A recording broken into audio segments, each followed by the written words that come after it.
இப்போ சமீபத்தில் ரவீந்திரன் துரைசாமி தன்னை அவர் ஒரு நெறியாளர்னு வச்சுக்கலாம், அல்ல நெறியாளர் ஒரு பத்திரிகையாளர், ஊடகவியலாளர், பத்திரிகையாளர் கூட சொல்ல முடியாது, அரசியல் விமர்சகர், சாரி மன்னிச்சுங்க, அவர் நீண்ட நெடிய காலமாக அவருடைய விவாதங்கள்ல நான் அவரை பார்த்துட்ருக்கேன். எப்போ பிஜேபி ஆட்சிக்கு வருதோ அதுக்கு பின்னாடி தான் தன்னை ஆர்எஸ்எஸ்ன்னு சொல்கிறார்.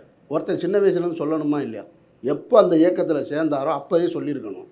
எப்போ பிஜேபி மேலே ஆட்சிக்கு வருதோ அப்போ தான் சொல்கிறாரு, நான் ஆர்எஸ்எஸ்ன்னு சொல்கிறதுல பெருமைப்பட்டுக்கிறேன்றாரு. அதில் ஒன்றும் தப்பு கிடையாது, நீங்கள் பெருமைப்பட்டுக்கலாம். அவர் என்ன சொல்கிறாரு, நான் மோடி அவர்களே அதிகாரத்திற்கு கொண்டு வருவதற்காக நான் வேலை செஞ்சேன்றார்.